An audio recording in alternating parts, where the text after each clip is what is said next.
இனிமே கண்ணை மூடிட்டு கடலை எண்ணெய் வாங்கலாம். ஏன்னா மந்த்ரா கடலை எண்ணெய் இதயத்தின் தயாரிப்பு. வறுக்க பொரிக்க ஏன் எல்லா சமையலுக்கும் மந்த்ரா தான். மந்த்ரா கடலை எண்ணெய், அபார ருசி, ஆரோக்கியமான உடல் நலம். ரொம்ப டயர்டா இருக்கு. இயற்கையான டேட்ஸ், பாதாம், பிஸ்தா, கேஷு அண்ட் ஹனி கொண்டு தயாரிக்கப்பட்ட லயன் டேட் நட் பைட்ஸ். திமுக அரசை கண்டித்து 12ஆம் தேதி தமிழகம் முழுவதும் தாவேக ஆர்ப்பாட்டம் நடத்தியது.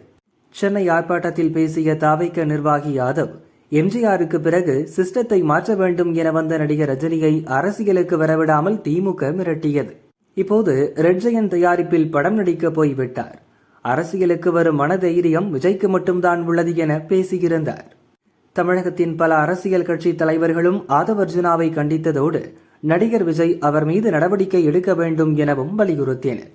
ஆதவை கண்டித்து ரஜினியும் நேற்று அறிக்கை வெளியிட்டார். காலம் பேசாது, ஆனால் காத்திருந்து பதில் சொல்லும் என அவர் சொல்லியிருந்தார்.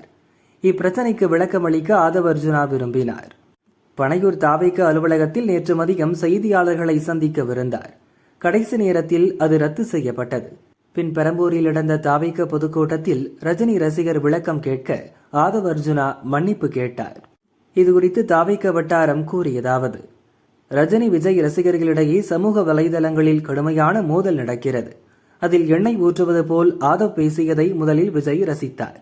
ஆனால் அரசியல் பிரச்சனையாக மாறியதால் அதற்கு விளக்கம் கொடுக்க ஆதவ் முன் வந்தார். விளக்கம் கொடுக்கிறேன் என எதையாவது பேசி பிரச்சனையை பெரிதாக்கி விடாதீர்கள். பிரஸ்மீட் வேண்டாம் என விஜயின் வியூக வகுப்பாளர் ஜான் ஆரோக்கியசாமி கூறியதை ஆதவ் கேட்கவில்லை. இத்தகவல் விஜய்க்கு சொல்லப்பட அவரின் எச்சரிக்கைப்படி ஆதவ் பிரஸ்மீட் ரத்தாகியுள்ளது என அவ்வட்டாரம் கூறியது. இந்த சூழலில் ரஜினியின் திடீர் அறிக்கைக்கு பின்னணியில் மத்திய உள்துறை அமைச்சர் அமித்ஷா இருப்பதாக ஒரு தரப்பும், துணை முதல்வர் உதயநிதி தூண்டுதல் பேரிலேயே விஜயை ரஜினி சீண்டியிருக்கிறார் என்ற மற்றொரு தரப்பும் மாறி மாறி கருத்துக்களை கூறி வருகிறது.